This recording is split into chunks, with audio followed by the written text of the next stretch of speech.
Let's cook around the world! And today's recipe comes from Tunisia, and it is shakshuka. Shakshuka, or Chakchouka as it's locally known, has been around for over 400 years and recently has become a worldwide phenomenon, and for good reason. It's easy to prepare and can be enjoyed for brunch, lunch or even dinner. There are many claims to the origins of shakshuka. My research seems to indicate it originated in Tunisia, and that's the recipe I'll be sharing with you today. If however you know different, then please let me know in the comments below. So let's see how to make this delicious recipe step by step. And as always, a full list of all the ingredients and quantities are available at the end of this video. We're cooking on a medium-low heat.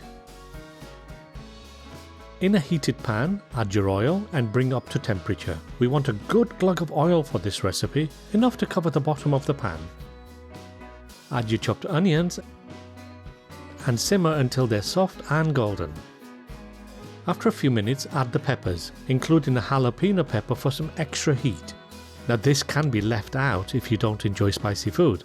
Add the garlic, mix well and cook until everything is soft and tender. Add the tomato and harissa paste, which is super important to Tunisian cooking. You can purchase all of these ingredients from your local Middle Eastern supermarket. However, I will put some links in the description below if you're having trouble finding any of them. Next, add all the dry herbs and spices. Allow the paste to cook for a good 10 minutes. By doing this, it matures the flavours and means we don't need to add any extra sugar. The kitchen smells amazing, full of all the different aromas. From the harissa, the peppers, the cumin, the coriander, wonderful. After about 10 minutes, add the tomatoes and mix well.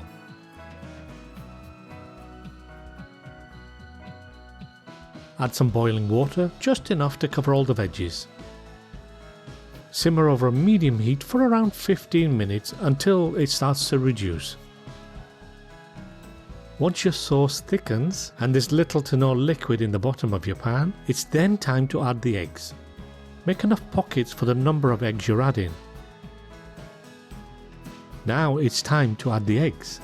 To avoid your yolks from splitting, it's best to crack your eggs into a ramekin dish first and then gently add them to your pan. Fresh eggs work best for this recipe as the whites tend not to be too runny. Cover and cook for around 5 minutes until the yolk is to your liking. After around 5 minutes, your shakshuka should look like this. It's always best to remove the pan a little earlier as the eggs will continue to cook once you remove them from the heat.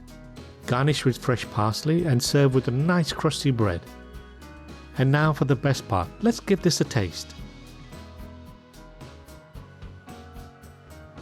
There is a perfect balance of sweet from the bell peppers, spice from the harissa, tangy from the tomatoes, add the creamy egg, and it's no wonder why this has become a regular brunch item in so many homes around the world. It's super tasty and delicious. If you want more recipes like this, click like and subscribe. See you in the next video. And as my friends say in Tunisia, Belhana wel Shifa.